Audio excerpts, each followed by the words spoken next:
We are together until 3:30 p.m. this afternoon. So I'm going to just quickly run through some online Zoom protocols and participation guidelines as folks are settling in. Please adhere to our regular task force guidelines of maintaining a space of mutual respect and inclusivity where we're here to share ideas with one another. And just a reminder to stay on point. So today we're specifically discussing topics within that grants and resources umbrella, and there is space at the end for general public comment related to task force business generally. If you're joining us as a member of the public and you're interested to get in the queue, there's a form available for you online at sgc.ca.gov/meetings-events. And also you can also that's a double use of also. You can use your raised hand feature when we get to the moment where it's time for public comments so that we know you want to pop into the discussion queue. And we'll remind you of that when we get to that time. You can find that raised hand in the bottom of your Zoom panel bar. If it's not immediately there, sometimes you need to click on the smiley face reactions little icon to be able to display that. Our plan for today, I'll go through this and then we'll take a quorum.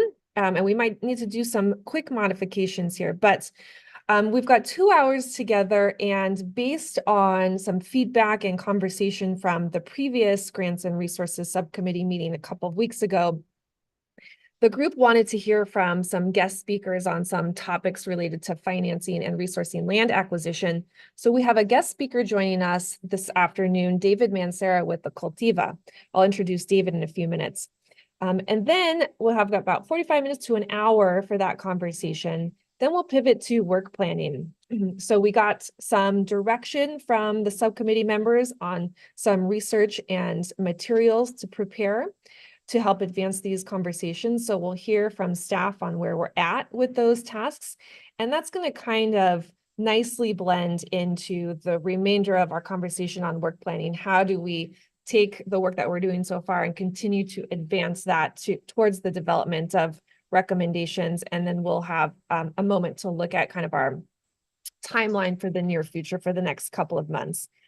And then towards the end, we'll summarize action items as always, and then kind of come up with a loose time frame for our next meeting, and then preparations for our upcoming full task force meeting in November. Space at the end for general public comment as well. So that is the plan for today. And let's do a quick quorum, check for quorum. Member James Nakahara. Present. Wonderful. Member Leah Schwartzman. Present. Member Doria Robinson. Here. Fabulous. Quorum is established for the subcommittee. 2 subcommittee members unable to join us this afternoon are member Thea Rittenhouse and member Irene De Baracuya. So team here, we were anticipating beginning with a conversation with David. We just got a notification from David that he's putting out a quick fire. He'll be able to join us in about 10 minutes. So if it's all right with everyone, we thought we might do a small piece of the staff update and let you know how things have progressed on the survey. Does that sound all right? Okay. Yeah. Great. Tessa's going to lead us through that. Does everyone want to close their eyes while I fast forward like 15 slides? All right, here we go. Everyone goes off. This one?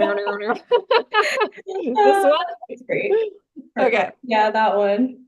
Cool. All right, y'all. Yeah, so our staff update was going to include the survey and the research requests. So we'll get back to a kind of a status report on the different research requests that we got from you. But for now, we'll just touch on the survey really briefly. So just to preface this update, we are going to have a deeper discussion on kind of the details and the exact questions and responses of the survey in the community outreach subcommittee meeting.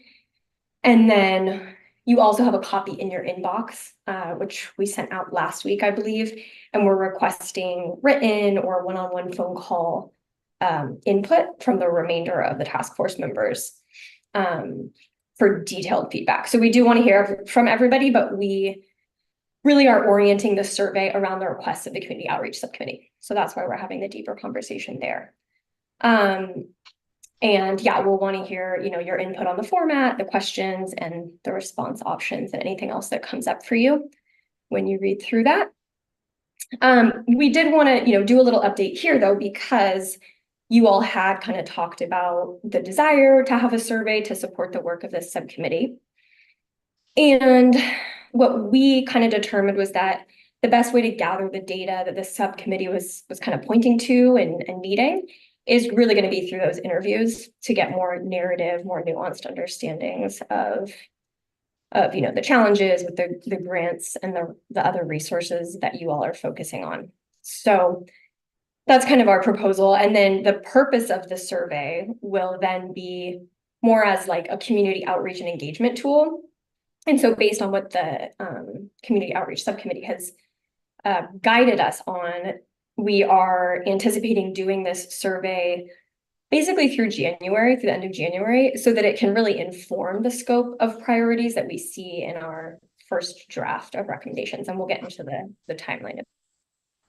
But, this is going to be a tool to reach as many farmers and tribal producers and others as possible, and ground truth, their priority topics, to make sure that the scope is really reflecting what we're hearing from farmers. So it's also going to help us reach different communities in diverse languages and in a wider geography than, we would otherwise be able to do through our quarterly meetings. So that's kind of the overview. I will also add that we do have a question in the survey, in case you haven't given it a look already, that is trying to be responsive to what you all have shared with us, in that it's asking the respondents to indicate if they've received a grant or any other type of support. And then if that's a yes, then are they willing to do an interview? So we're kind of using it as a way to collect a pool of folks who might be up for interviews. So that's kind of the update. Anyone feel free to come off mute and respond or ask any questions. And then otherwise we can turn it back to the guest speaker. Yeah. I just wanted to check when you want survey feedback by. What's the deadline on that? Yeah, I don't want to tell you a different deadline because I think I wrote one in the email, but the goal is to get it in before the community outreach subcommittee, which is on October 7th, I believe. So within the next couple of weeks would be ideal to get your input. Yeah, and if I didn't put that in the email, apologies. It looks like you had asked for September 30th in the email. There we go. Okay. Right, Keza? Yeah. Sounds right. Okay. Doria, you want to jump in? Yeah, I guess I just would like to make sure that I'm understanding the interviews right. Can you just go over again, like how many interviews, from when to when, who are we interviewing, just so I can make sure that I'm understanding it correctly? Yeah, this is a feature of going out of order. But in the update on our research, we will go into that a bit more in depth, but essentially the plan would be to interview awardees and perhaps technical assistance providers who have supported farmers in applying, and also program administrators. So interviewing them about their experiences, about their challenges, about what worked, what didn't. And I'll talk later about the select set of grant programs that we want to do those interviews around. So sorry to not give you a more concrete answer in this moment without really going into what about the folks that were not funded? How are we going to speak to them so that we can understand the challenges that they faced? Yeah, so that's a good question. Perhaps we can orient the survey around that challenge. So instead of saying, have you, received a grant? If yes, can we interview you? It could be, if yes or no, can we interview you about that experience? So that could be one way to respond to it. Yeah, because I'm thinking that there's very few programs that support this kind of land access work in general, especially even a much smaller set that are kind of gift capital related. And then of those things, it's like a small amount of dollars. And then of those things, a small amount of people who are awarded. So you get down to a very small group of people that we're talking about who are awarded, and probably a much larger group who are trying to access services but are experiencing barriers. Totally. I know you've brought that up before. So let's note that down and let's probably revisit that in the work plan discussion. And staff can also take that back and work on how to reach those folks. Thank you. Mhm.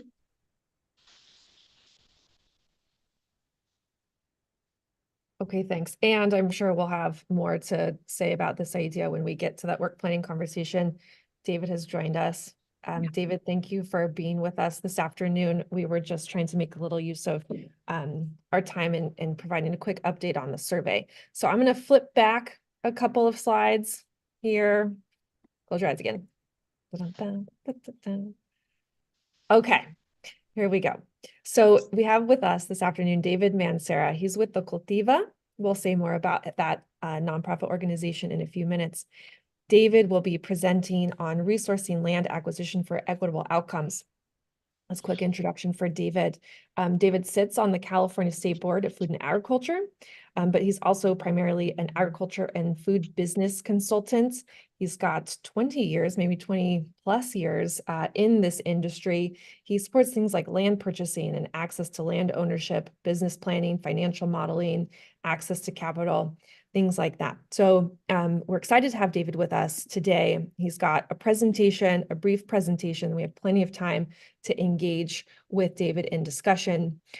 He'll be walking us through kind of how he launched his initiative and where the Cultiva, the initiative, where that was born from, which was an experience he had with Rancho Corralitos, which is a larger ranch, 177 acres outside of Watsonville, that was purchased for the purpose of transfer to Latino immigrant farmers in the Salinas region. And you'll note we're going to Salinas in just a couple of months for our task force. So he's going to share about this project as a case study on resourcing land acquisition and how there's kind of a multi-layered approach to financing for these projects. And so hopefully our conversation with David will then kind of help us naturally merge into some additional conversations where we move from ideas towards work planning and recommendations. So David, I would love to turn it over to you. And if I missed some important bits in our introduction to you, please feel free to add to that. And I believe you're comfortable sharing some slides for us today. So I'm going to stop share and turn. That's right, Megan. Yeah, thanks for that introduction. I'm just looking at who's here. Hi, Doria, James, Leah, very familiar faces. And I'm trying, and I think we've met. I see some folks in the conference room as well. So I almost interrupted you, Megan, and said, no need to introduce me because I know everybody in this room except yourself. But thank you for that introduction. That was very kind of you. And yeah, I'm just happy to be here. James, thanks for, kind of inviting us here to share with you. I mean, some of this presentation might be redundant for you, but maybe you haven't seen all the details that are part of Rancho Corralitos. And I know, Doria, you've heard of this project, maybe not at the level of detail that I'm going to provide. Leah and your team, you're helping with the lease agreements right now for farmers we're getting on this piece of ground in about a month and a half. So yeah, I think you're all kind of familiar with this project. And At just to note, level. it is worth noting that we are recording and there's other subcommittee members and the public who will be listening in, just to let you know. Perfect. So that you do have a wider event. Oh, perfect. Thank you, Tessa. Appreciate you saying that. Yeah. So I'm going to go ahead and just be mindful of time. I'm going to go ahead and dive in. As Megan shared, this is more of like a case study, Rancho Corralitos, and I do want to point out that this was a project that was worked on by a number of different partners: Cultiva, Manzanita Capital Collective, People's Land Fund, KTA, and the Dirt Capital folks as well. I have a few slides here that I'm going to share. I'm going to put this in presentation mode really quick. And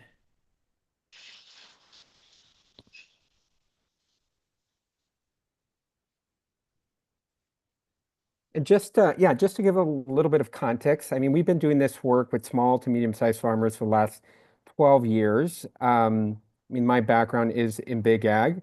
Half of my career was spent in big ag corporate finance, but the last 12 years have been spent working with these small farmers and medium-sized farmers. And so through the last 12 years, I mean, land has been a big issue. I mean, as you all know. And so this Rancho Corralitos project was born out of that need for land stability for the farmers that we support here on the Central Coast. And I'm going to start. So yeah, Megan did share that this parcel is 177 acres of organic farmland. It's prime organic farmland. It's in Watsonville. And we are looking to transfer this property in the next about 3.5 years. When we bought this piece of property in 2021, we inherited a master lease, and we bought this property for $11.4 million. We're looking to transfer this piece of property to Latino farmers for about 8 million, maybe a little bit less than $8 million, to Latino farmers in this region. Again, collaborators, KTA, Dirt Capital, People's Land Fund, Manzanita Capital, and Cultiva. And so why did we feel the need to engage with this project? We saw a lot of long-term land stability and land ownership challenges around land accessibility, right? In this valley, Salinas Valley and the Pájaro Valley alike, land ownership is very concentrated, especially with good farmland. I would say that in the Salinas Valley, we have about 2 handful of families that own and control most of the land. It's very similar in the Pájaro Valley. And so it's really, really challenging for the farmers that we work with to access that land.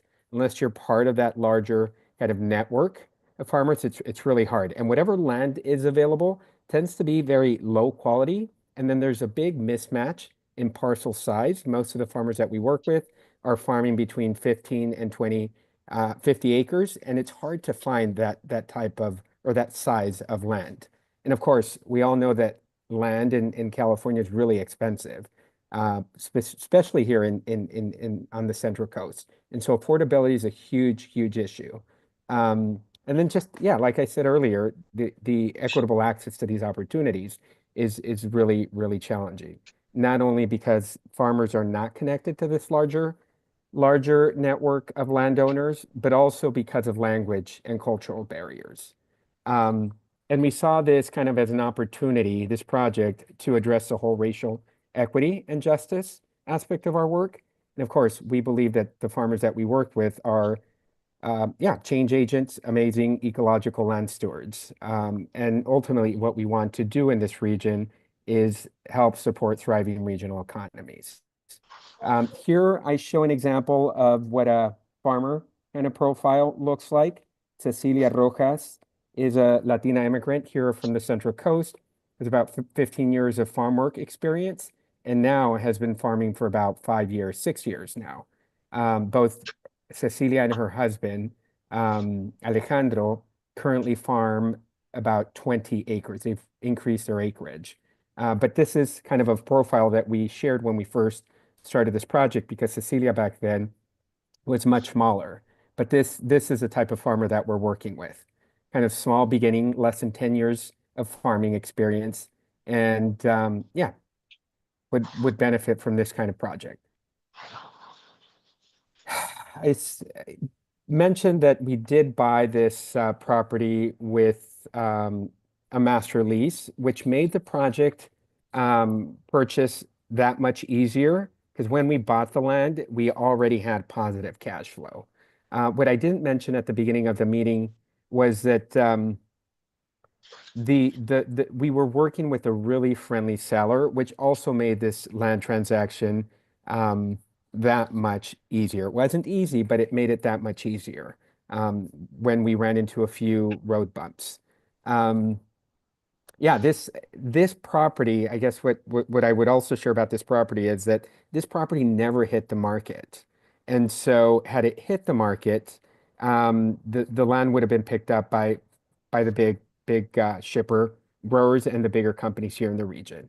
Um, Making it a lot easier for us to buy it and to be able to raise or to have the time to raise the money that was needed. And I think this is the part where I think it gets a little bit more interesting, maybe for the folks in this room. And really for a lot of the people who have been learning about this project the interesting part is, and the creative part, I think, is how we brought in a stack of integrated capital to make this land purchase possible. Now, we we did secure a traditional loan when we were going through this process in the event that we were not able to raise the money that was needed to purchase the property. And maybe to give you a little bit of timeline around this project, the opportunity came to us in June, and initially we had set out to close by the end of October. Of course, that date had to get pushed out for a number of reasons, including the fundraising. We ended up closing this deal on December 21st. And so it literally took 6 months and a lot of work and a lot of hustling to not only raise the money, but to get all the documentation, the contracts, the entity formations that were going to hold ownership on the property to get this deal done. Now, I'm going to give a little bit more detail, but you can see it here. It's a combination of capital that we brought in for the purchase of this land. We were able to raise $11.5 million. $1 million came from a conservation easement from the state of California. The Santa Cruz Land Trust owns or is managing that conservation easement. And then we brought in $2 million in grant funding from anonymous funders. And then we were able to bring in $6.5 million in loans and program-related investments. And so of the 6.5, this is what I was really impressed with, as 80% of that 6.5 was 0% interest. 15% was 1% interest, and only 5% was 2% interest. And the life of this loan is for 7 years. And then the last chunk of money came in through our partners, Dirt Capital. They came in as equity investors with $3 million.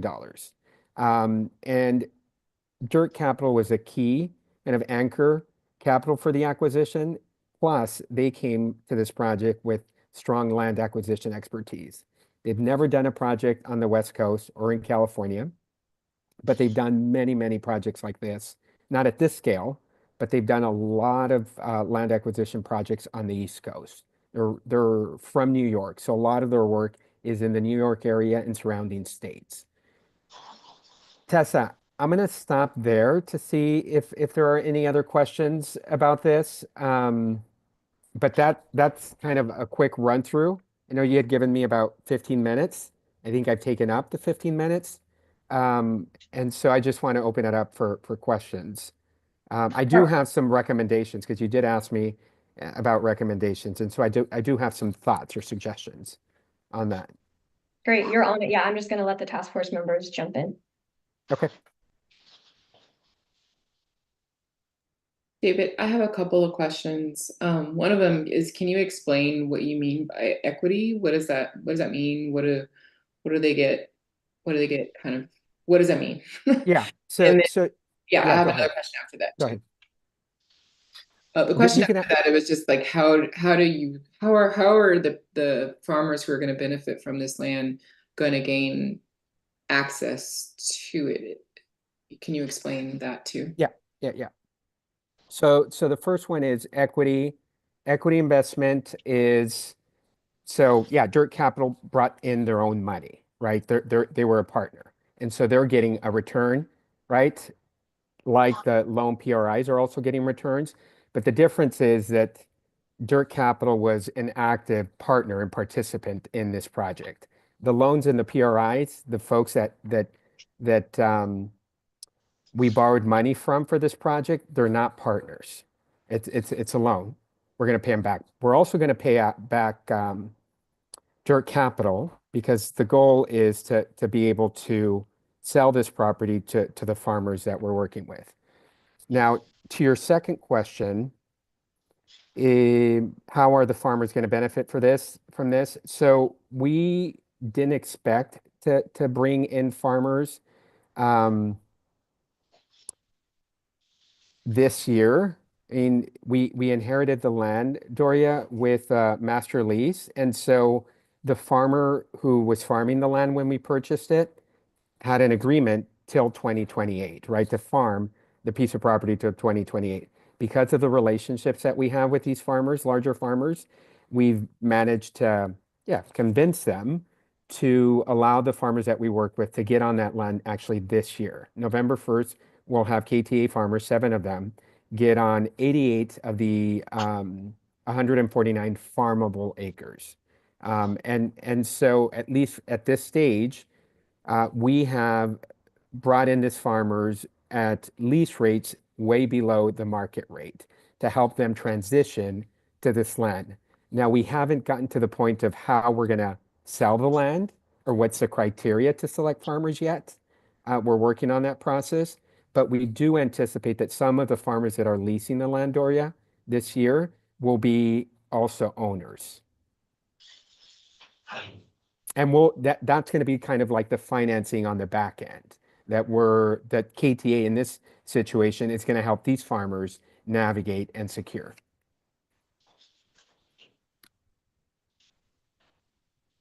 Thank you for that. Of course. I'm curious about the recommendations. Yeah, I wasn't expecting that question from Tessa when Tessa and the team checked in with me for this presentation. And so, I put some additional thought into it, Tessa. So I did come up with an extra one, from what I had shared with you in our meeting last week it was last week. Yeah, one of the recommendations is, continue right with TA support funding, right? Farmers do need and do benefit from this TA support that they currently get, not only to figure out whether it makes sense to lease land at the rates that land is currently being leased at, and what kind of crop mix you should think about it when considering a specific lease rate, but also to help farmers kind of navigate that land ready journey, James, right? I think I liken the buying of ag land to buying your first home, right? It's a scary process, and it's a big commitment, and people need that support. So I liken the farmland purchase for the farmers that we work with exactly the same. So that's one. I would also recommend that the state create some sort of incentive for landowners that are looking to sell. When they sell to, I don't know, beginning farmers or first generation farmers, is what I would say. I don't know what that incentive looks like, James, but I think that thinking about it that way would be helpful. I would also recommend that the state continue to provide funding for conservation easements, right? Or agriculture easements. I think that was a really, I wouldn't say key, but it did really help to lower the cost of this land for the farmers that we're looking to transfer to. And then the third one that I would recommend is, having a pot of cash that the state designates for buying land, whether it's to help with a down payment or to help with some percentage of the land purchase price. I think having money ready for that type of kind of deployment is super important. And that was one of the learnings from this project, right? Having money or capital at the ready makes a difference, a world of difference when you're going through this process. So I would say that those 4 recommendations, James, would be the ones that I would put out there. Again, I mean, these are kind of on the surface recommendations, but those are some of the thoughts that came up. Thanks for sharing those. I have one other question, but I also want to, Leah, if you have a question or, well, let me just ask it.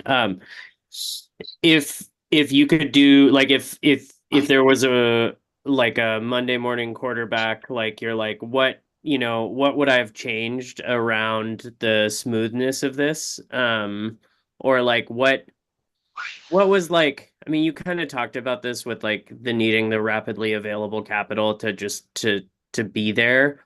But what are some of the things that are kind of like you would do differently if this exact same process were to take place again? Like knowing what you know now kind of thing. Yeah, yep. Um, yeah, I mean, the whole piece around legal support, right? The contracts, the formation of our LLC to hold the land, the formation of the LLC, the nonprofit for People's Land Fund. I mean, all the legal work that went into this, I think we could have identified a partner with some advanced kind of planning, right? It was all kind of happening at the same time, and I think that's the interesting part about this project. I don't know that I would change anything given the context of this project, James, because this opportunity came to us, right? Right. And when I was at KTA, it was like, do you want it or do you not, right? And then let's figure it out. And so figuring out the capital, figuring out the partners, figuring out the legal support, we ended up identifying a legal firm that's a national legal firm, Oric, that provided pro bono services for this project. We were working with folks in Seattle, folks in New York, folks in Sacramento to make this deal happen. And so there was a lot of coordination. And so maybe as I'm saying that out loud and thinking about your question, James, maybe having more folks, right? More hands on deck to support this process because it's a really intense process and very time sensitive. Anytime you're dealing with a land purchase, time is of the essence. Again, we were lucky that we had a friendly seller. Otherwise, it would have gotten a little bit more complicated. And there's a risk, right? When emotions are high, your buyer, your seller are getting nervous, timelines are not being met. It can get really, really complicated. And so I think that the fact that we had a friendly seller made the process easier and kind of less emotional, but there was still kind of a clock running around the fundraising because our drop dead deadline was the end of the year because the seller, even though he was being friendly, he wanted to offload this asset off their books. And Mm-hmm. December 31st was the like drop dead deadline Yeah. because they had another project that they wanted to deploy that capital towards. And so there were some accounting, right, aspects to trying to meet those deadlines, even though we got an extra 2 months extension. But people, I would say people, if we had more people to address this project, it would have been less intense, less stressful. And I'm also kind of drawing out from what you've shared and just mentioned now, it's this both and of like having a coordinated support network for emergent opportunities that come to your doorstep and having infrastructure in place to support a slower, longer process where there's kind of everything but that part, the opportunity itself to kind of be able to be comprehensive and support is like having solutions for both the like, okay, somebody who wasn't on anybody's radar pops up and has a bunch of land that they might want to sell. There needs to be a solution for that, as well as somebody who, 5 years before they're ready to close their farm are like, I'm looking for somebody to take over. And 5 years feels, I've never heard of that. Let's say a year or two. A farmer willing to be like, I want to sell my land in 2 years and I need to find somebody. And the functional steps that need to take place are actually very similar, but the urgency and kind of like prioritize need is very different in those two scenarios. So I think That's right. that's good feedback for us in terms of thinking through like recommendations for policy. So thank you for sharing all that. Yeah, of course.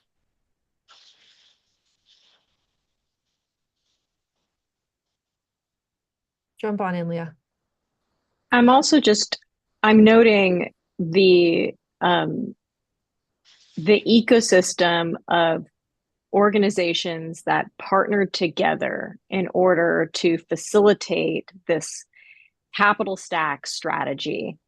And I don't know that I have answers right now.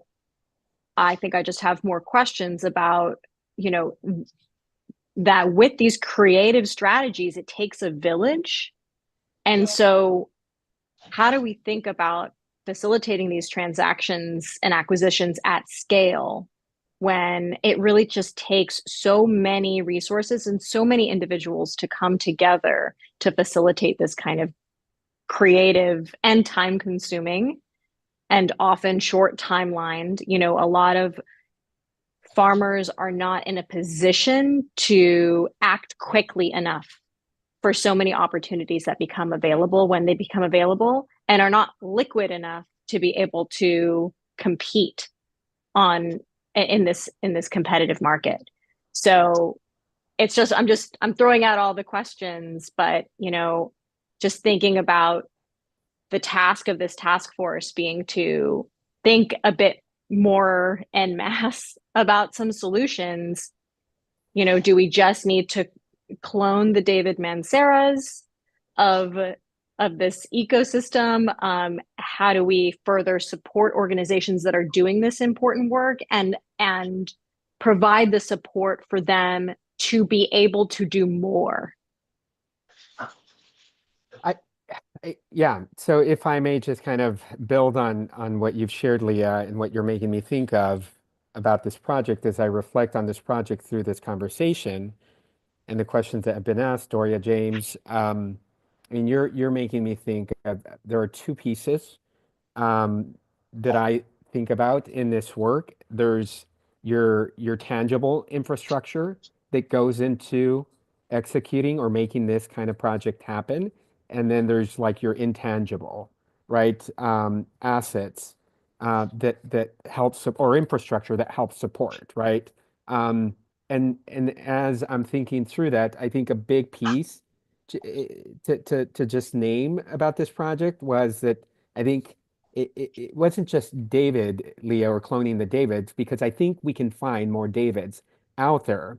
But this work is very place-based, right? Community-centered, right? It helped that, like, for example, Dirt Capital brought a lot of land access acquisition, and I helped source, for example, all the people who helped us do the due diligence in this region, the appraiser, the person who did the evaluation for the well, right? The firm that helped with the whole legal process and the due diligence process.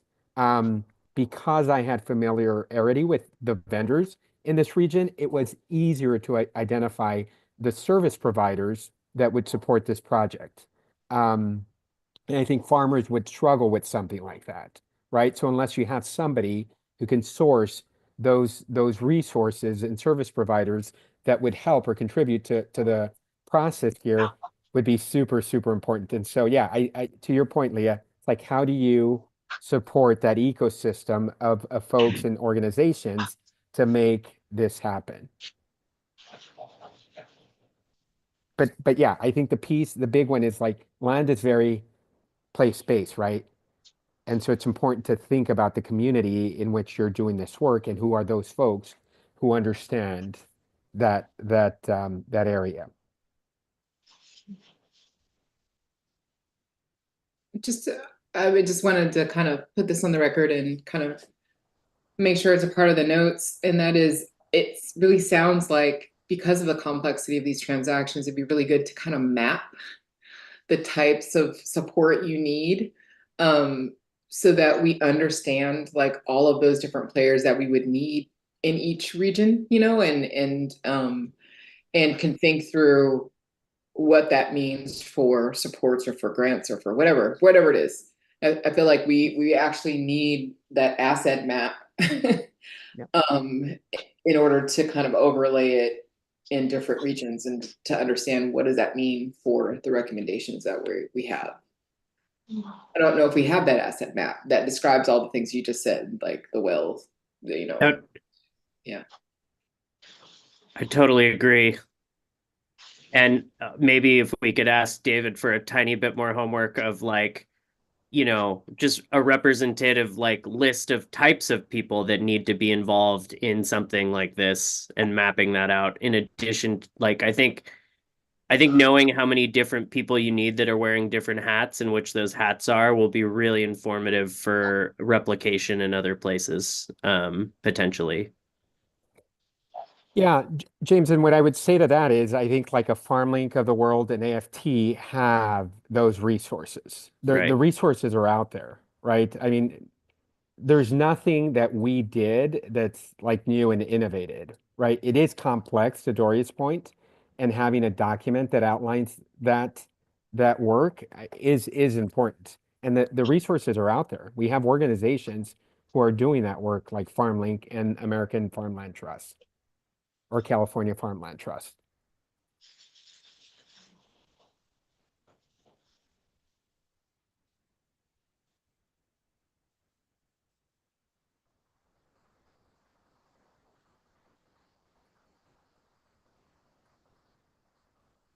Just to be clear, David, you're saying that you believe this asset map exists for all the different players you need to make a complex transfer like this happen?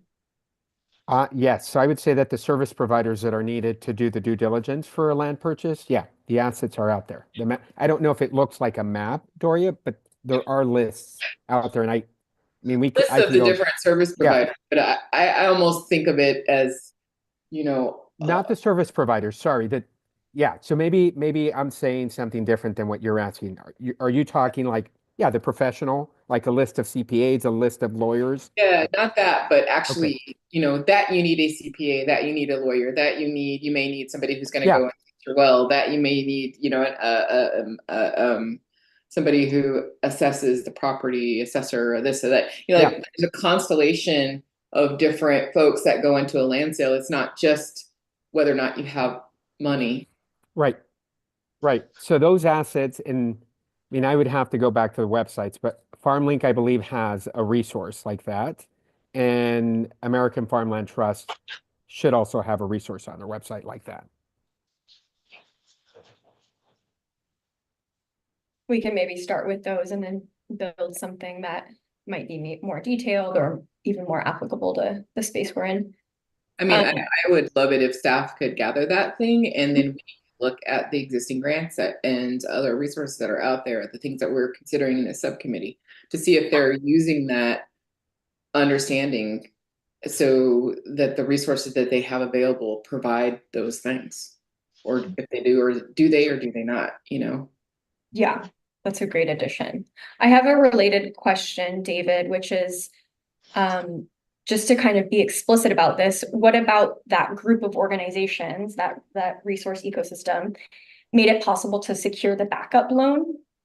And then also to Doria's point, like another one of those required players is often, a land holding entity, which Right.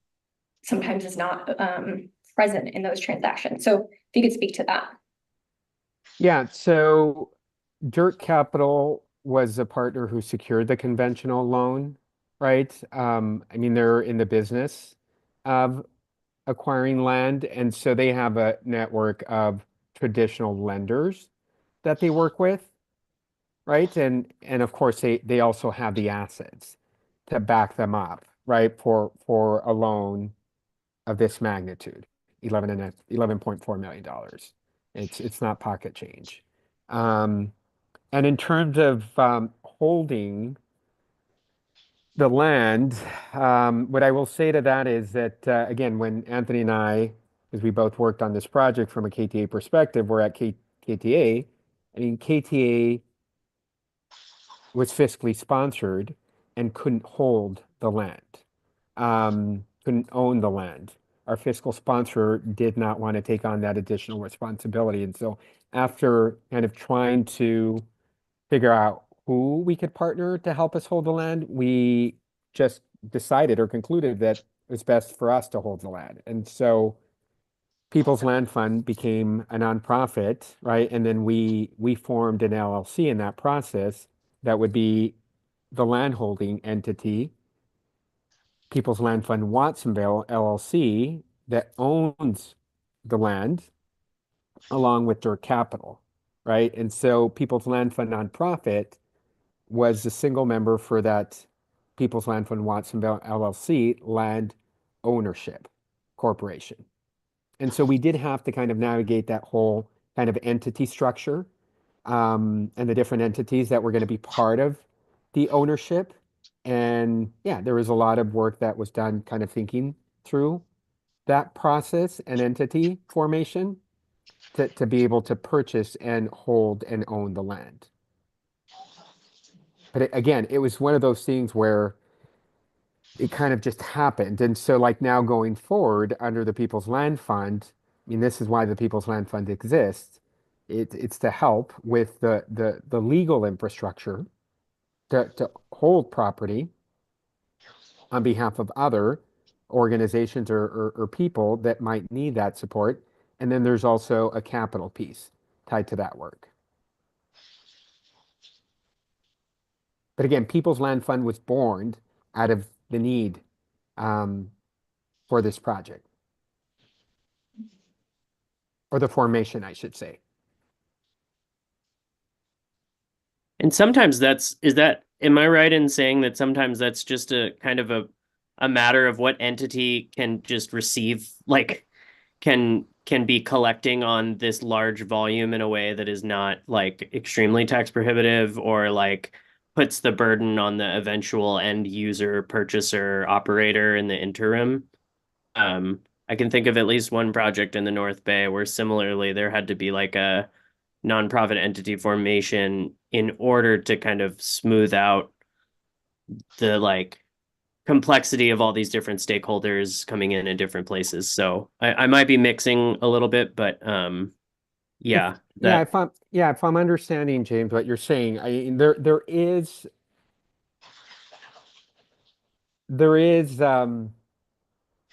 kind of a thing to the entity structure and the different types of entities that you're going to use as vehicles to bring in different types of capital as well, right? And so I think those two are kind of linked together and is part of like making this project happen. There are benefits to having a nonprofit. There are benefits to having, right, the LLC. Yeah, but the nonprofit is clearly to also helpful as a vehicle to bring in the grant funding, for example, or the PRI, the program related versus just a regular loan. Yeah.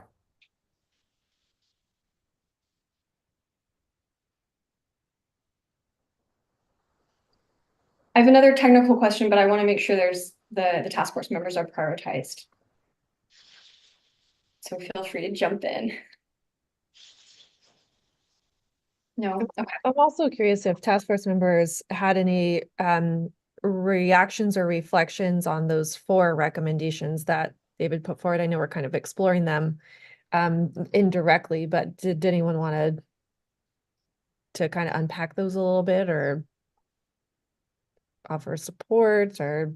I mean, very quickly, I'll just say that there seems to be overlap with other identified previous, like, this isn't the first time we've heard that the state needs to put together a big bucket of money to support with, you know, with either monthlies or more likely, like, you know, down payments and things like that. I mean, it's tricky because like that fund could probably do one or the other, but not both because of how large the dollar amount would be to assist with down payments. But even if it was like a percentage of a down payment coupled with some other incentives, like we've also heard incentives, like how do we incentivize folks moving away from land ownership that they have and wanting to sell, or because they're getting older, like what's optimal there? That seems like a pretty common through line from discussions we've had.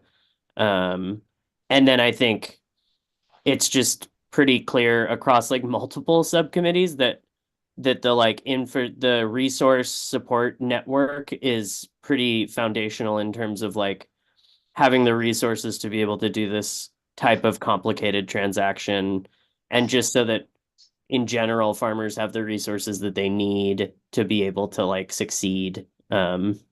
even if that's like production technical assistance, like all of that still makes a big impact in their business's long-term longevity. And then so kind of transference property of that like implicates like land acquisitions later and stuff. So I think my takeaways are like strong TA network and support network of kind of values aligned institutional stakeholders, and then incentives that we could talk a long time about what those incentives could be and should be, and maybe that's worth an agenda item in the future to just be like, what would a good incentive structure look like for these things, and maybe bring in somebody who's good with taxes too to talk about that, because I think that's the lower lift, but I'll stop there. Yeah.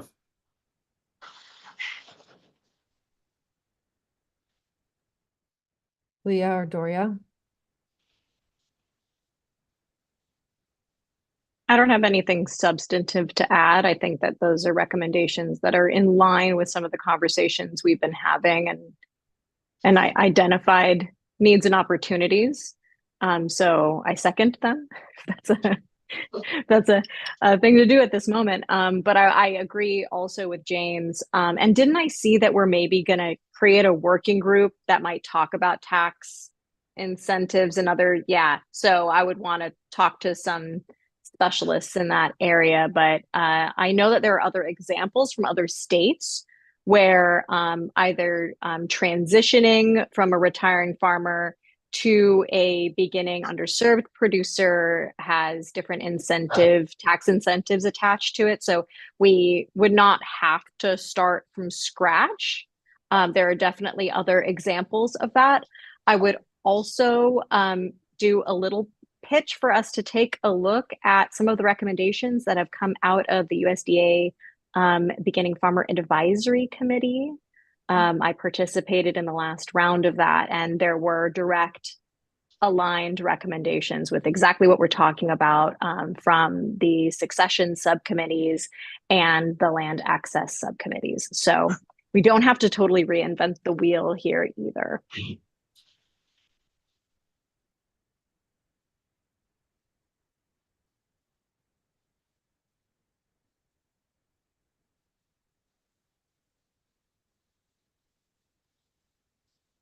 Doria, I saw you went off mute. Did you want to build on that, or? I think I would just be repeating what everybody just said. Okay. Yes, Okay. let's not reinvent the wheel. If there's people saying the same things, let's follow their lead if it Okay. sounds good. And these are things we heard before, and now it's just figuring out how to make sure we get them in our recommendations in a way that's thoughtful. Megan, if I Yeah. may, just in kind of listening to James, Leah, and Doria, and in response to the recommendations, there is one other that's coming up for me, and I don't know how to frame it or phrase it. And this is coming from your question, Tessa, that you asked about like a farm service agency type of loan. Why didn't we consider a farm service agency loan? So maybe one of the recommendations would be to create a fund to loan capital at low interest rates, just like farm service agency does at the state level, and consider or think about the types of land projects or the diversity of ways that farmers can purchase land, either individually or collectively, because Farm Service Agency has a lot of restrictions. Not only do they have a limit, but they have restrictions, right?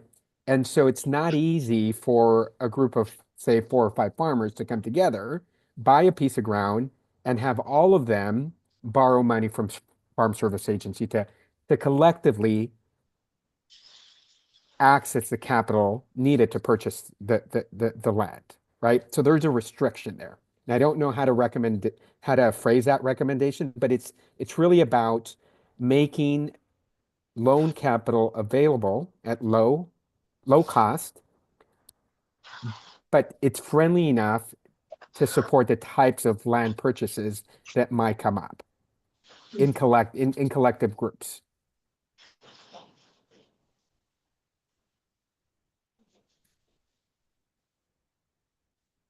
I'm sure there's a better way to phrase that recommendation, but I'm just kind of thinking about it as I'm hearing folks kind of respond to the recommendations and thinking about the conversation I had with Tessa and the other folks on the call the day we connected in preparation for this call. Thank you, David. Thanks for weighing in and stretching your imagination. Helpful. So I wondered, just a couple more details here. I wondered if so you mentioned that you could reduce the land purchase price from 11 million to 8 million.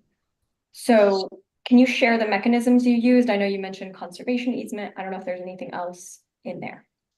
Yeah, so it's the grant funding, right? That's lowering the cost, and then the cash flow that's coming in is more than covering the mortgage, and so that's actually helping to lower the price.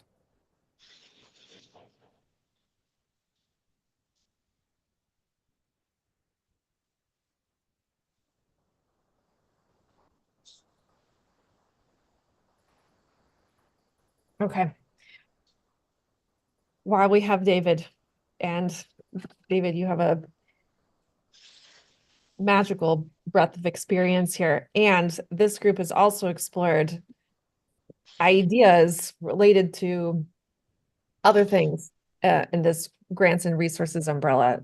We are going to have conversations on tax laws and incentives and succession planning and things like that. But while we have David with us and everyone has worked with and knows David, is there anything else that we kind of want to use David as the sounding board for? Any ideas that you're thinking of, things that you want to explore? I know that this is a little tricky, and I don't know if David, you're available to hang on with us throughout for the next hour for the rest of the subcommittee meeting, but we're going to start looking at work planning and getting updates on some of the conversations that we had started just a couple of weeks ago. But for as long as we have you, I just want to see if Doria and Leah and James have anything else, maybe not related to this example project that you gave us, but just other conversations they've been having and they want to, kind of use your expertise for.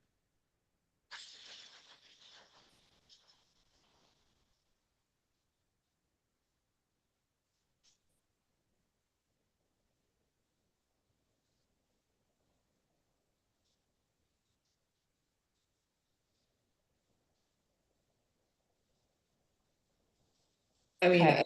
I think in general, my question is always the same, is like we're looking at existing grants and programs that the aim is to get resources to folks so that they're landed. And, I have the same questions like, what's your experience with those? Are they effective? What's the most effective? What are they missing? Like these are all questions that I would love to hear your experience because you're working with farmers who are trying to get access to land. Like, yeah. Yeah. Yeah, so I think that the grants that I have seen be most effective, Doria, are like your market access grants. I mean, market stability is also huge for farmers. Land stability, of course, you can't farm without land. But once you have land, market access is huge. And so I've seen those grants have the most impact, especially when farmers kind of figure out how to plan those grants into their overall kind of business, and use them more strategically rather than becoming dependent on grants to find markets. And I would also say that, of course, the relief grants have been really, really helpful as well, Doria, and have been,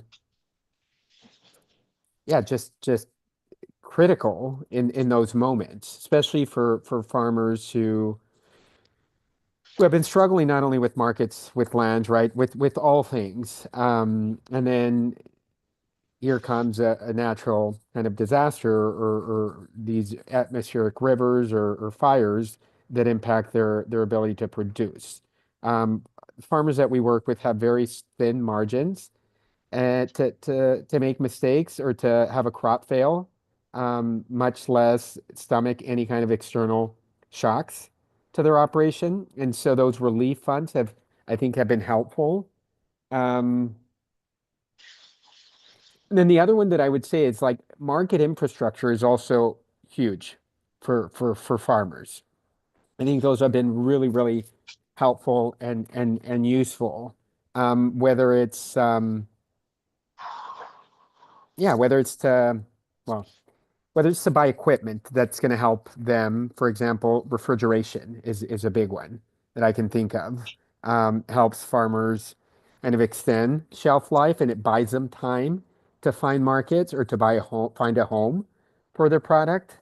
It'd be nice to see more funding around at the state level, because we do have it at the federal level, the value added and a producer grants. Farmers need to look for, yeah, more ways to bring in more money back to the farm. Just being a fresh market type of farmer, I think makes it challenging for them. Funding to explore other types of channels other than schools or farmers markets, right? To encourage farmers to explore other sales channels would be, I think, super, super helpful for farmers to Yeah. consider. I do wonder, David, like, my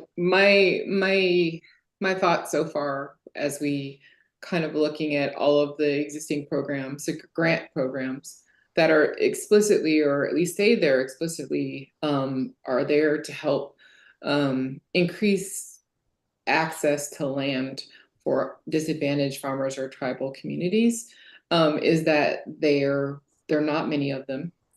Many of them don't offer gift capital.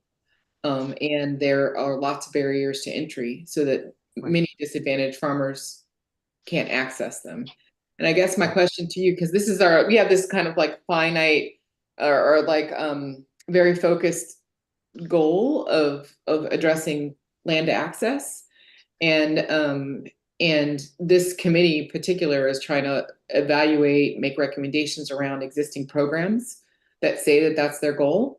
And so I wonder if you could give us feedback just on that, like, slice of like, what do you see in those existing programs that are explicitly, supposedly increasing land access? What would you like to see? Where are areas that we should be looking in order to make good recommendations on this particular slice? Yeah, can you help me, Doria, and name maybe one or two of those programs, just so I can get my brain thinking about them specifically in the context of the farmers that we're Staff working can help with? me out because I don't have the list in front of me, on some of the programs that you outlined in that document.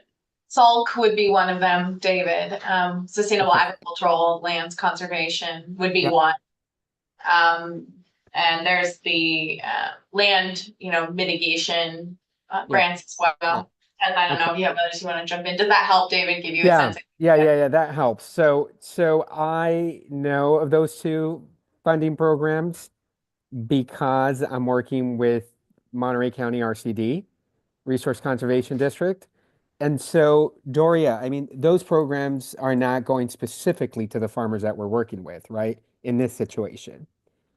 The goal is for that funding to help RCD buy land that they want to use both for demonstration purposes around conservation practices and to lease land to these farmers that we're working with.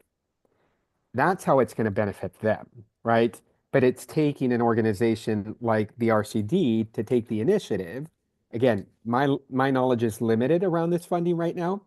And this project with the local RCD is my first exposure to these two programs. And the way I'm seeing it is our farmers will benefit if and when the RCD buys the land, which I trust will happen soon. I'm working and supporting the RCD on that effort as well. So how would I change those programs, Doria, to benefit our farmers? I mean, I would like to see programs more directly serve the farmers rather than having like an RCD, having to access those funds to then be able to help these farmers with land access, for example, in the case of this project. And again, this is just kind of the context that I have for this funding, Doria. And so, yeah, as I think about this project, I mean, we're currently in the feasibility stage of this project, right? And so once we get through that, then we go into, okay, let's fundraise to buy the land. And then we'll identify farmers that could potentially benefit from this land. Yeah. And so, yeah, just one last thing. I mean, any kind of program that directly benefits the farmer, I think would be more powerful and more impactful. But again, it would have to happen with some level and degree of support, right? Because we have all these barriers to access these types of programs. Yeah. I think that's really helpful for you to articulate. I think it's important to get it into the notes and to point this particular thing out. Thank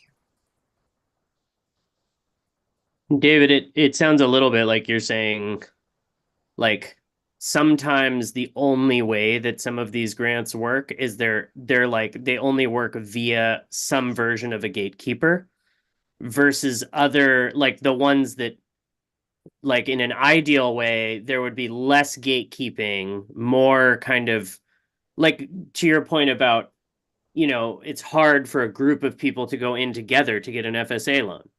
Like, because of the structures of those kind of bureaucratic structures, regulatory structures, what have they, whatever they may be, there might be wiggle room in there that would make those more accessible potentially, or there can be special carve outs for first generation farmers or things like I think there can be ways to kind of build in I said that, and I'm also like, my head's jumping in a bunch of different directions, but like both end of like minimizing gatekeepingness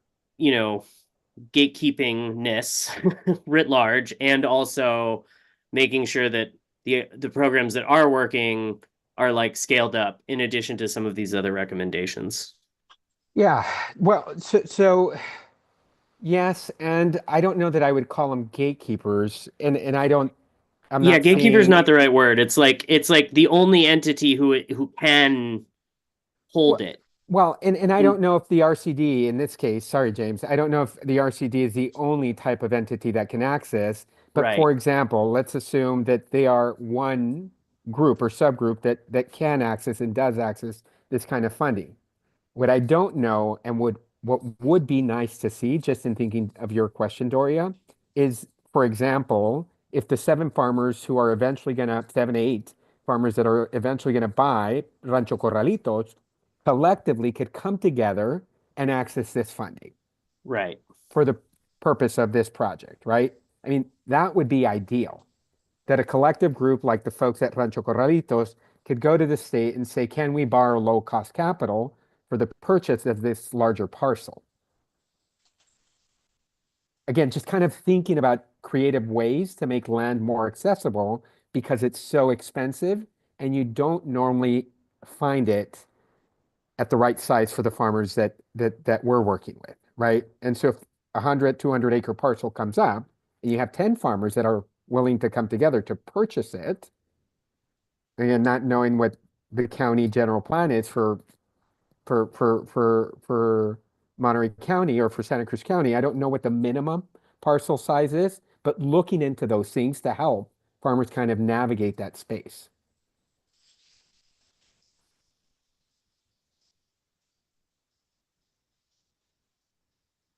Got our eye on time here. I do think we'll need to start pivoting towards work planning here in a couple of moments, but David, of course, invite you to stick with us for the rest of our time together if you're available. But last call from subcommittee members on any questions or comments or ideas for David.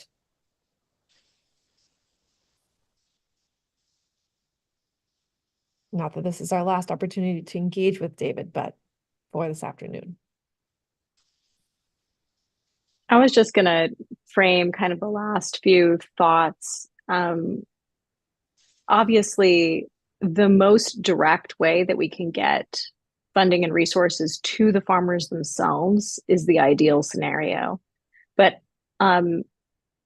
as we see with the example that David has presented to us in my previous comment, is it is a complicated collaborative team that has to come together to support these creative land acquisitions, given how complex and expensive it is in California. So I think that there are ways that we can center farmers in these efforts and programs and funding, while giving them the necessary support so that they are in the best position to execute well and quickly on these acquisition opportunities.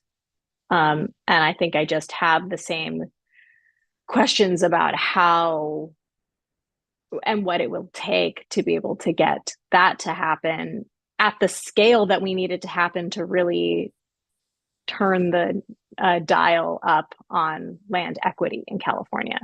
So I appreciate this conversation. And I appreciate David coming out and talking to us about one avenue. I'll say too, like, this isn't the only way to do things. And I think we need all options for land acquisition on the table. There's so many different structures. So I really look forward to continuing this conversation. Thank you, David.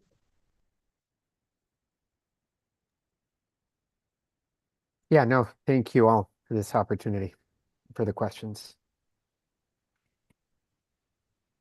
David, thank you very much. May we do a quick pause to see if there's any public comment on this agenda item? And we have got a couple folks with us. If you're interested, you can just use your raise hand feature.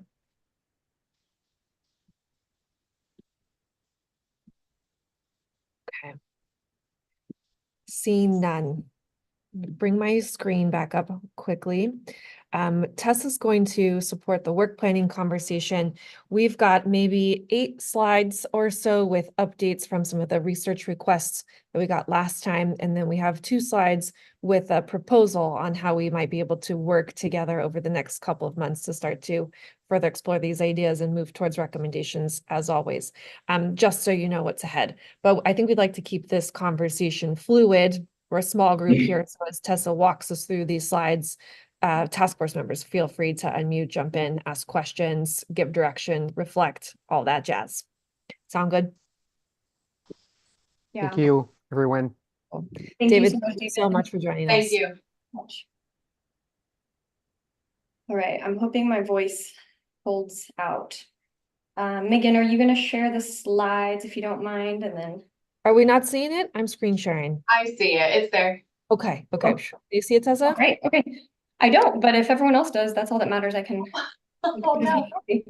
We're on the slide that says staff updates, status on research request, the overview slide. Okay, great. Yeah, so wow, that was a great conversation. Lots of parallels to what I'm going to be touching on. I'm going to try to keep this brief, but there are some details, and like Megan said, feel free to jump in. Outline of the staff update is, like we said, giving a little status report on the research requests that you all talked about and requested in our first subcommittee meeting. And I've just kind of heard echoed again in different ways in this conversation. And then we already talked about the survey. We can get back to that if you have more to say. And then we'll go into the work planning conversation.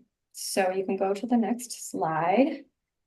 Research requests. So yeah, the first I want to update you on is there was a conversation that we had about reviewing tax incentives that are state level examples outside of California that we could learn from and use as opportunities to potentially adopt here or adapt for this state. So Caleb has actually been doing some research on examples from non-California state level financial incentives supporting land transfer. So he expanded a little bit beyond tax credits to include programs that also included low interest loans and then other types of incentives for beginning farmers. So, and then that is also in the context of previous conversations we've had around either, how that can support succession planning, and then ways I think Leah had mentioned that current structures are prohibiting succession planning and land transfers. So we are working on that. And as you will see in the proposed work plan, we are proposing a working group to kind of have a deeper discussion and reflect on that research once we're ready to share it. So you can go to the next slide, Megan. This next one is, grant program analysis. So this is kind of the bulk of the conversation that we had in subcommittee meeting 1. It obviously just came up again in our conversation with David. But here we are trying to be responsive to the desire to understand how these programs are playing out on the ground, what the outcomes are.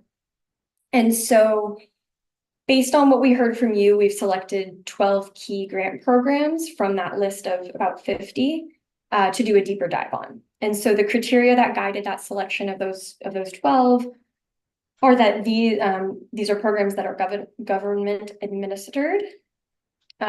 We did hear the desire to focus on California, but we included one USDA grant as well, just because it's highly relevant to the work we're doing. And then grants that contribute directly to land access in a way that allows us to measure things like acres transition, which was a key metric that we had discussed interest in. So if you go to the next 2 slides, I put the 12 up here. We're also going to send this to you, afterwards, so you can look at it in a bit more depth. But I just put these slides here. You could probably go to the second one, Megan, so folks can just scan that list. And, if there's any big gaps, or if there's a program that you have in mind that you're not seeing on here, definitely let us know. These are, really from that original spreadsheet. So then, quickly here, we wanted to share kind of, on a very basic level, the methodology that we're going to use to do a deeper dive. And I think we heard quite a few more details that we can integrate into this plan from that conversation that we just had, specifically around that asset mapping, and then kind of overlaying that with the grant programs that do exist and seeing if the grant programs are contributing to the assets that we need or potentially not, where the gaps are. But so at a high level, we're going to take another look at the publicly available information about each one of these grant programs, look at existing evaluations, so we make sure we're not just repeating work that's already been shared publicly. And then we're going to request awardee data, both applicant and awardee data, and see what kind of access we can get to that program data. And then we'll have those interviews. So this responds to your question earlier, Doria, about how those interviews will kind of take place of the survey, and hopefully get to the information that we want to know about these grant programs. So you can go to the next slide. This is almost the last slide on this request, on this specific research request. These are the metrics that we are going to be we're going to be researching around. And so kind of in 3 phases: the application phase, who's eligible, and then what are the outcomes. And so just noting those there, I think notably the ones that we had talked about, well, I think we've talked about all of these, but, looking at both applicant and then also awardee demographics, making sure that we're looking at geographic representation. If they're in the eligibility category, if there are land tenure requirements that are perhaps, prohibiting folks from even applying in the first place. And then acres transitioned into who you can see in that last category there. Megan, will you advance 1 slide, please? I think, or 1. Hi, there you go. Thank you. This is weird. Sorry, that's just the metric slide. So bizarre that I can't see.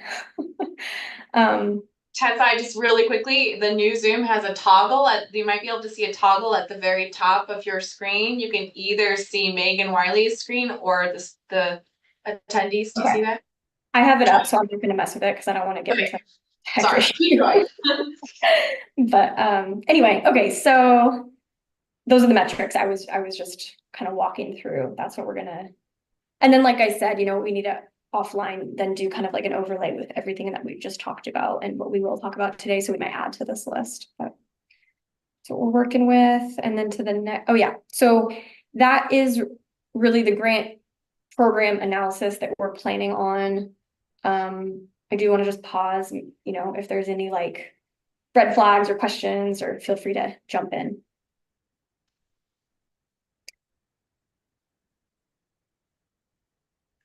Okay, and then just, yeah, reflecting back again, like the action for staff is to start implementing this research and, really moving this analysis ahead to then be able to bring it back to the subcommittee or a working group, depending on what you all decide how you want to structure it. So the next slide where it says programs that support land back. This is kind of just a subset of the research I was just describing. And this has kind of been requested through a couple different channels. So we're putting it here in the subcommittee, but I think it's responding to a broader task force request. And the idea here is to really document in more detail some case studies on land back projects that have been successful, and then outline the tribal consultation practices that were associated with those efforts. And so just to note, some of those projects will likely be funded by some of the resources that are reflected in that list of 12 grant programs. But there's other efforts that have happened that are not, funded or supported by any of those resources. It's like there's a couple of examples where MOUs have been established between tribes and government agencies for co-management agreements and different things like that. And so it'll be sort of a Venn diagram. And yeah, again, just kind of doing this research, we'll bring it back to you within the next couple of months. And then that brings us back to the survey. So again, I'm going to pause, and the next step of our meeting here will be to get into work planning and the timeline.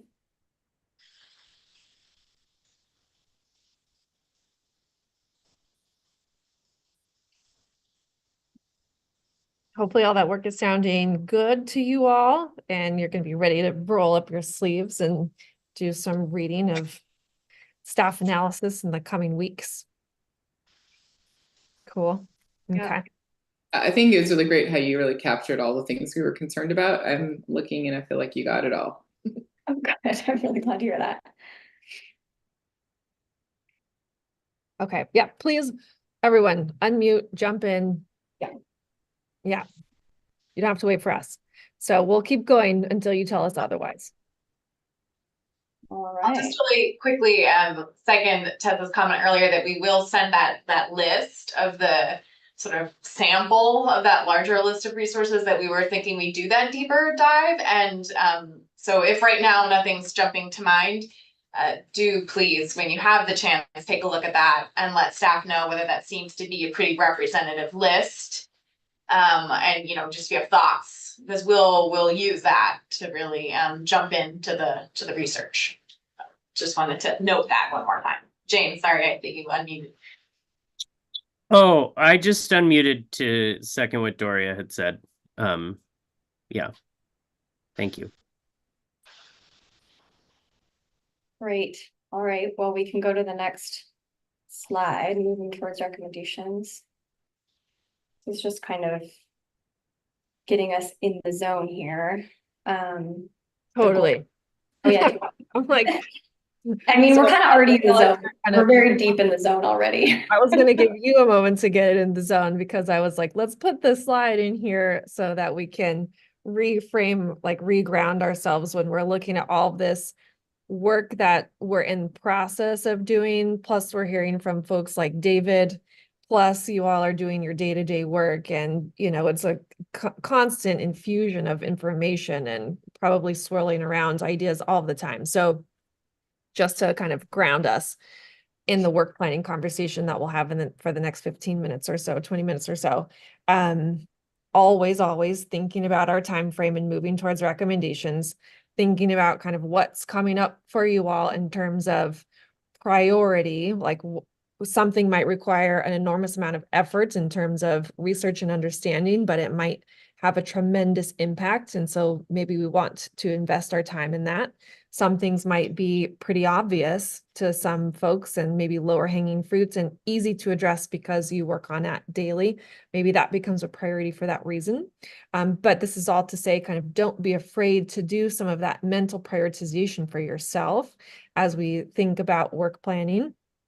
And then we're going to put forward some ideas for you all on that work planning. So thinking about the next couple of months, how our conversations overlap and intersect with conversations that the other subcommittees may be having, that your full task force is having. Plus, we're coming up towards the end of the year. In a short period of time, we'll be moving into a little holiday season. So how does that kind of impact our timing as well?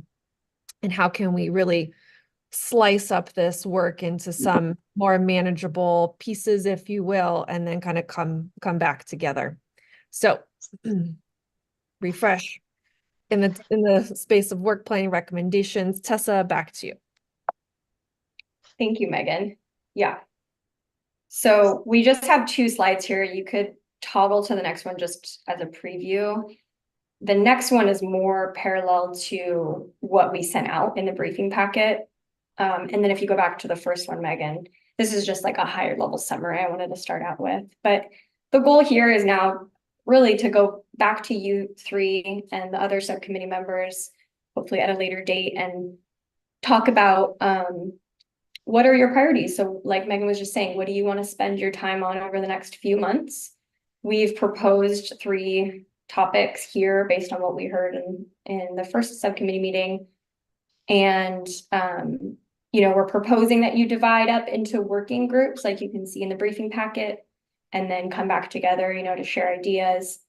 But we want to leave that up to you. So as far as the deadlines go, I just want to say a couple things about this and then open it up to you guys. So you can see February, we are aiming to have a discussion at the quarterly task force meeting in February 2025, to have a discussion on the preliminary draft of ideas and recommendations. And so that'll be really a compilation of everything, you know, all the sort of draft ideas and recommendations that we're hearing from all the different subcommittees. So in order to get to that February deadline, we're thinking about an update from this subcommittee to the full task force in November, and then you all getting your initial ideas and recommendations shared with us in January to be included in Feb. So the question for you, you know, do these topics resonate? Do we want to detail anything about any of the 3 topics, and which ones are you interested in working on? Is it helpful also, not to interrupt that question at all, but is it helpful to do a little overview again about what working groups are, what they look like, just so that you all can have a sense of what that work might be, how you can mobilize that? Yeah. Okay, so, and of course, any staff jump in here, but working groups are a way to refer to teams of 1 or 2. So 2 people or 1 person can also continue this work outside of the space of a public meeting. So that could look like phone calls, Zoom meetings, right, between 2 subcommittee members to look specifically at tax laws in other states, right? To review some of that research that Caleb's been doing. Those 2 people can do that outside of the context of a public meeting, and then bring what they learn, what they discuss back into the public space in the form of a subcommittee or task force meeting.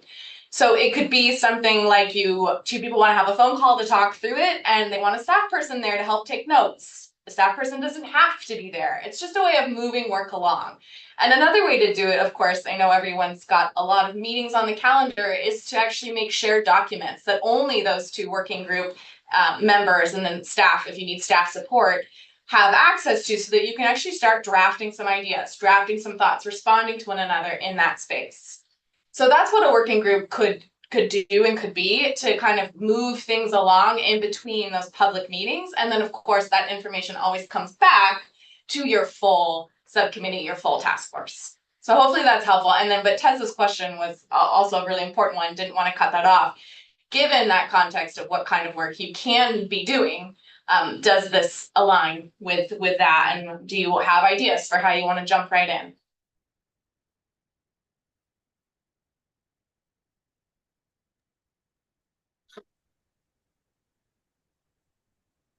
I think as relates to the scoped work of this subcommittee, it looks pretty accurate to me.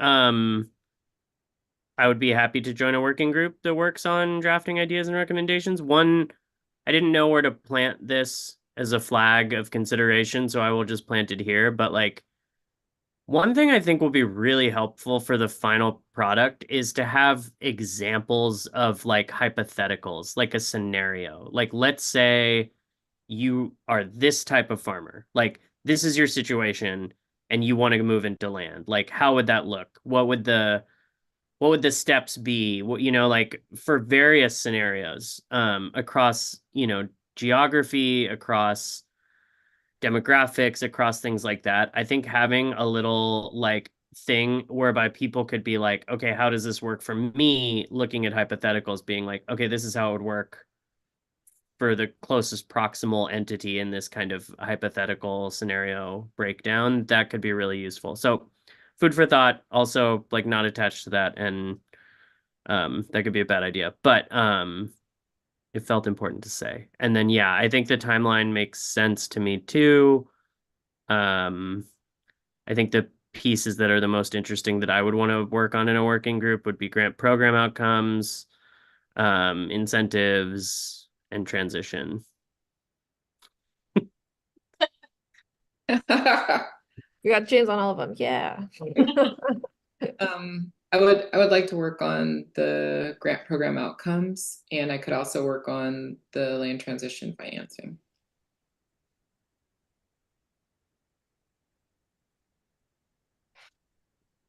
I also could find myself volunteering for all three. So do I have to answer right now? I think I need to think for a minute about what to volunteer myself for at this moment.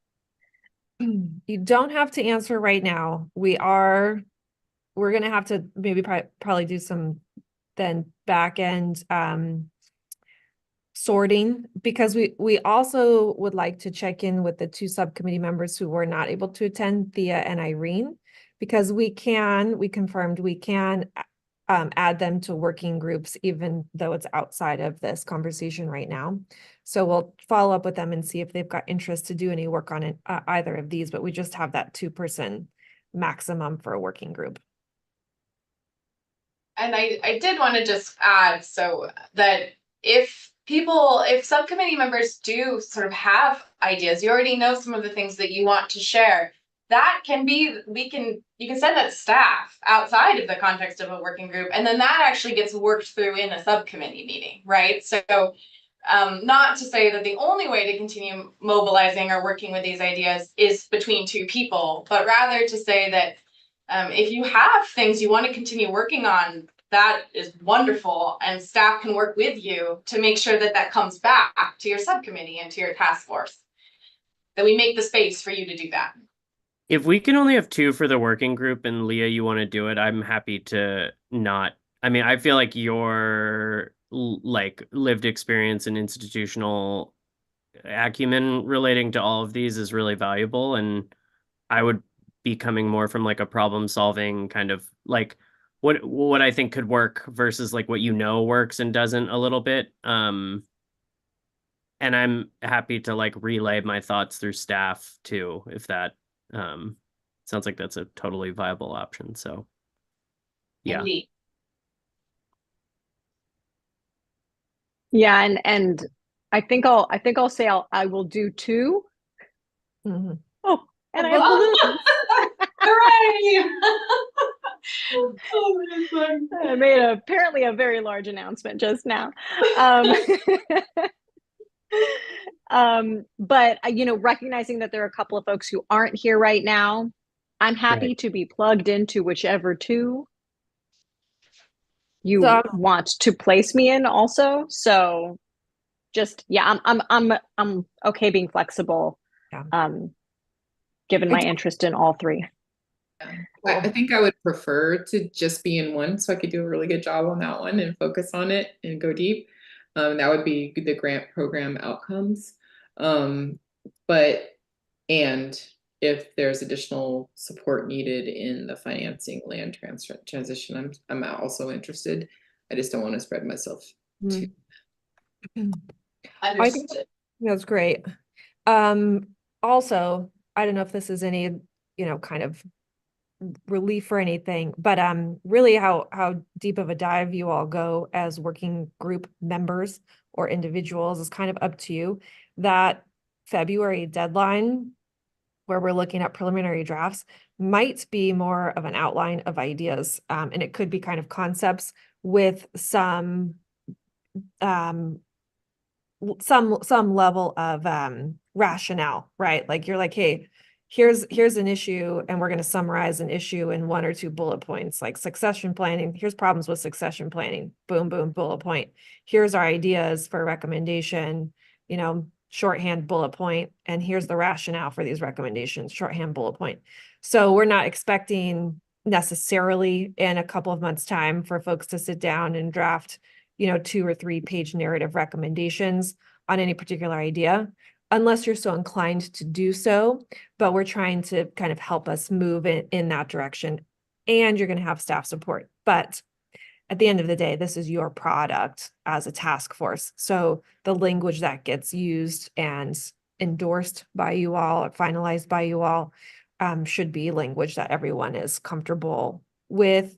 And the recommendations should be, strong, right? Because we heard at the very outset of this process that nobody wants recommendations that just sit on a digital shelf and collect dust and all of that. We want things that will be implemented and mobilized. So, if we get to February and we've got a nice suite of ideas in outline form, that's going to be great to kind of advance our conversations.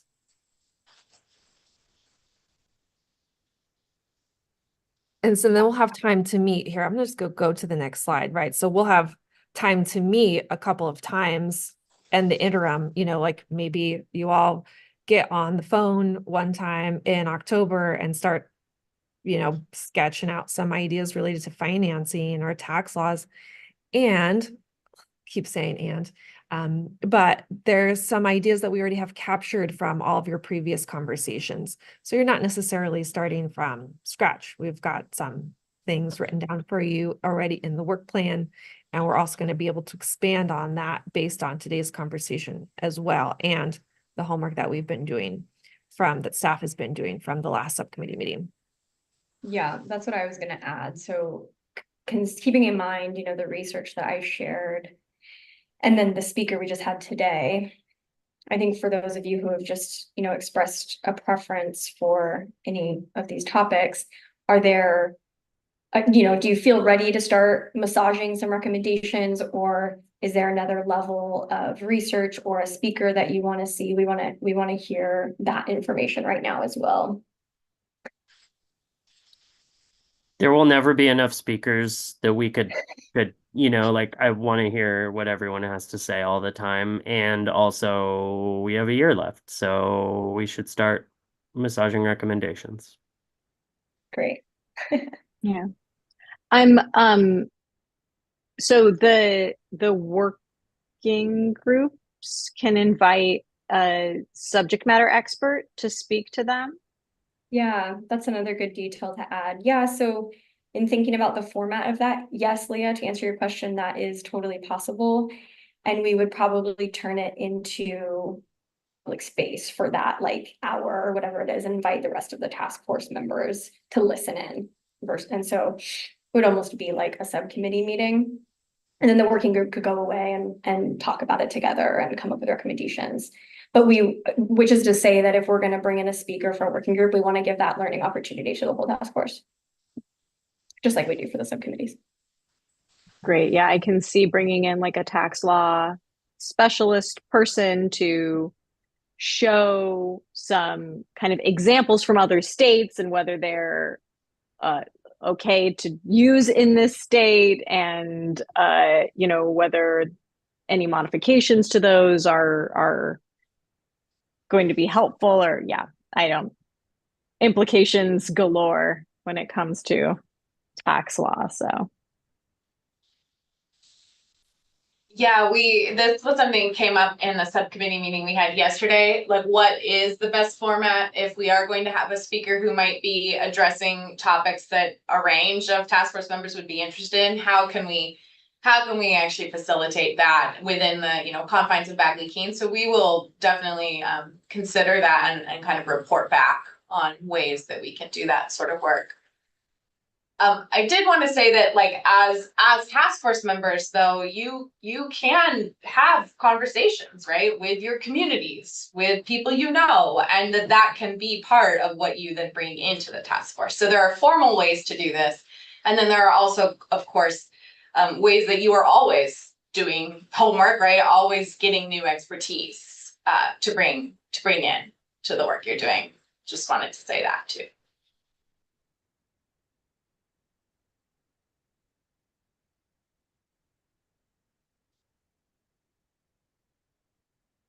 One quick note, not to cut off this conversation, but Megan did describe that February meeting. We want to have those we're calling it a preliminary draft. It might be very like outline, look like more like an outline, but May task force meeting is we want to have our first full draft of recommendations. So I wanted to share that all with you too, so that you had that timeline. And then from that first draft in May, you go to second draft, right? We just continue that process of sharing feedback, revision. Thought that might be helpful to have in your minds.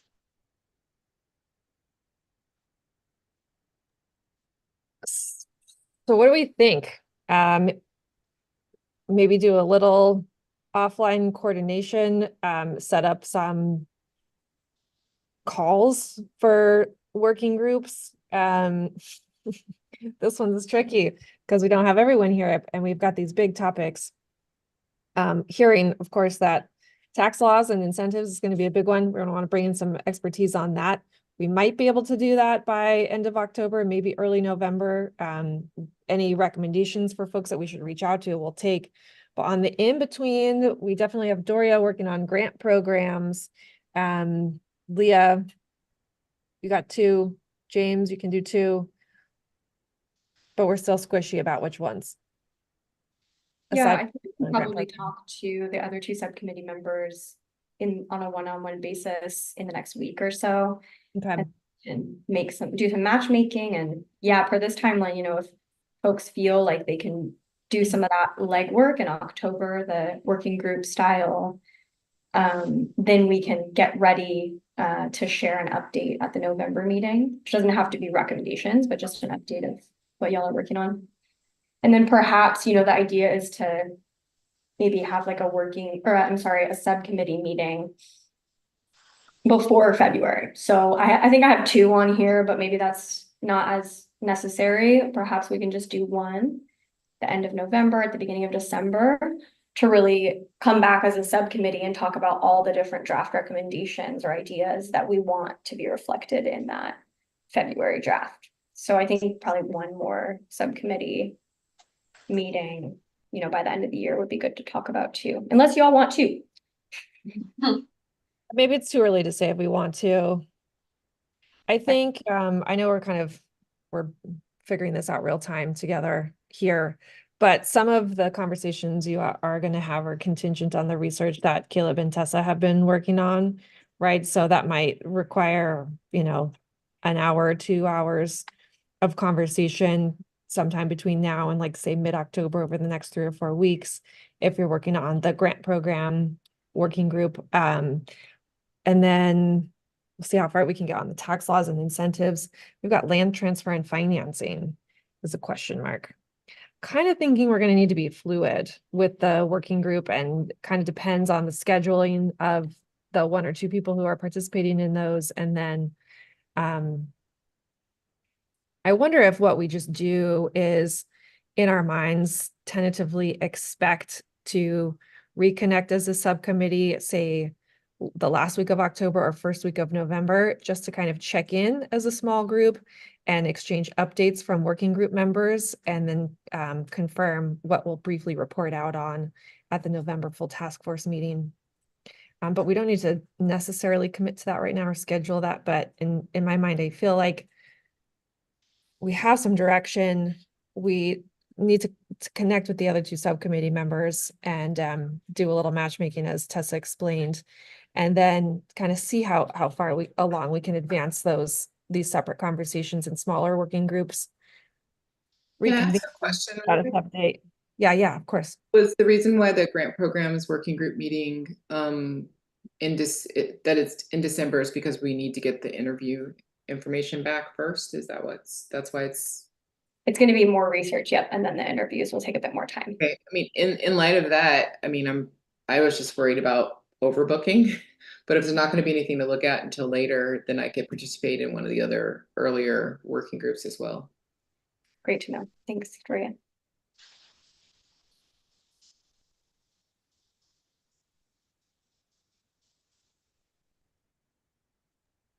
All right, so do we have a loose plan? Do you think we can untangle this any more right now in this moment? No, I think we need to follow up. I do. Okay. We need Okay. to talk to other folks. Okay, cool. Everyone else is all right with that.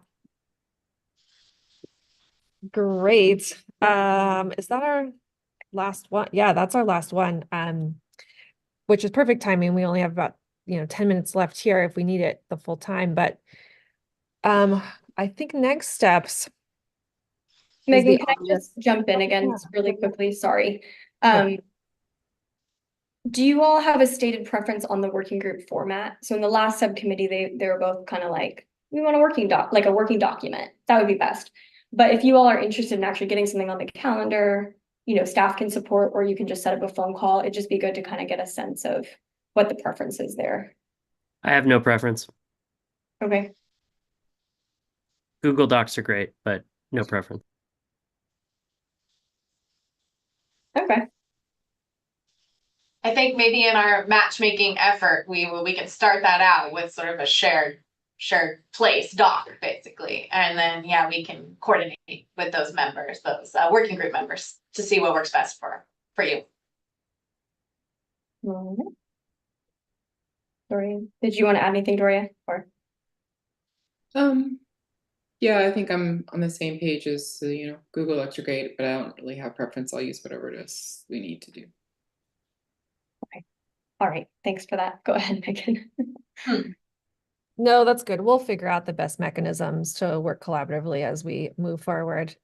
This is a big endeavor overall for the task force, and there's a lot of different pieces to this. We're going to really get some mileage out of this analogy, this metaphor I used yesterday, because it seems a little bit overwhelming, but it's like a 1,000-piece puzzle, and you're getting started with it, and you dump it on the table, and you're like, well, how does it all fit together? And then you start to, match the colors, and you build the perimeter, and it all starts to fit together. So some of our conversations might overlap with conversations of other subcommittees, but we're all working together in tandem. So we'll figure out our best mechanisms for advancing these conversations. So we'll do some quick one-on-one follow-up correspondences with subcommittee members to figure out who's going to be working on what working groups, and then what works best for those people in terms of a quick coordination call or Zoom meeting or collaborative document, whatever, all the things. And then we'll also we're generating notes, of course, from today, as we always do, but we'll take a lot of that conversation, the ideas from David, and then the responses and ideas shared by you all, and kind of expand upon those and get that in a place where you can also look at that and use that as you move forward in advancing these ideas. We'll keep you updated on the research tasks that we're doing. Feedback on the survey is desired by the end of this month, September 30th. Specifically, the handful of questions that are related to program applicants, that would be really helpful if you want to take a look at those, if you don't have time to look at the whole thing.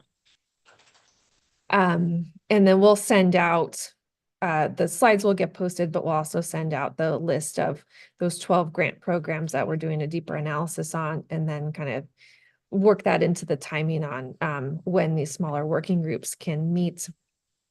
And then we'll work on scheduling and all that jazz. We're not prepared to do that real time. But we do have the task force meeting, the full task force meeting coming up November 13th and 14th. That's in Salinas. I've got a slide at the end here that shows the upcoming conversations. But before I go there, we'll check in with general public comments. And the website here, the one that we always show, is where we're always post materials and recordings from all of our sessions that are happening in the public space. So quick check-in with our couple public members. Any public comment from today's subcommittee meeting?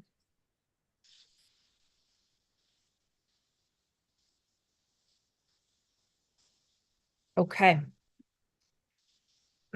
Coming up tomorrow is the first meeting of the land tenure subcommittee. Leah's a member of that subcommittee, as well as Emily Burguigno. That will be kind of a work planning meeting. It's 1 hour. The next week we go to land access and acquisition subcommittee. That'll also be the first time that subcommittee meets. We reserved an extended period of time for that because there is 9 task force members who are part of that subcommittee. And we already had some indication of working groups that could be formed underneath that umbrella that we heard at the August full task force meeting. So we wanted a little more time to work through that together. The Sustaining Natural and Cultural Resources meets on October 4th. That is another subcommittee where we got some direction on research requests. So that's an hour and a half. We'll be providing updates on that. And then some of the conversations that are happening at this subcommittee, the Sustaining Natural and Cultural Resources Subcommittee, overlap with the group that met yesterday, which was the Land Use Governance and Sovereignty Subcommittee. So that's another place where we're kind of figuring out where the conversations might merge and meet. Community outreach, that's October 7th, 12 to 2. We'll have more to say about the survey and interview implements during that time. Of course, updates on some outreach events and other sorts of things. And then a regular task force meeting, November 13th, 14th. We'll be meeting in Salinas. We've got some leads on good meeting venues. We're hoping to secure said venues hopefully in a week's time. But you should know that Salinas is the location, and we'll be reaching out to task force members to start to coordinate your individual travel preferences. Also a virtual option for that if task force members for some reason can't attend in person, or you're a member of the public and you want to tune in virtually. Lots coming up in a short period of time. So that's it for us today. Doria, Leah, James, thank you very, very much for being with us this afternoon. Really appreciate your contributions, your guidance, your expertise as always. And thank you for building the plane as we learn to fly it with us together. Let me open the floor for final comments or reflections from subcommittee members and or staff.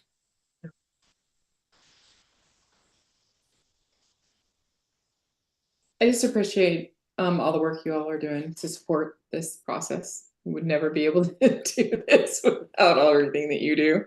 So just want to appreciate you. Very sweet of you to say. Thank you. Where are the balloons, Leah? No, I'm just kidding. Was the 2? How did we get it? It's not working. We're gonna figure that one out. Well, you know, teamwork makes the dream work. So there's that. James. Oh, I was just playing around trying to make the balloons come back. Yeah.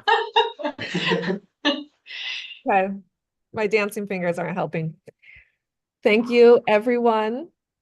We'll be in touch with some requests for quick one-on-one 5-10 minute chats so we sort out this working group and scheduling stuff. But until then, enjoy the rest of your afternoon and have a lovely evening. Maybe see a couple of you on tomorrow's call. Thanks, everybody. Thank Bye. you. Thanks, so y'all. much. Bye. All right. Let me go ahead and stop recording.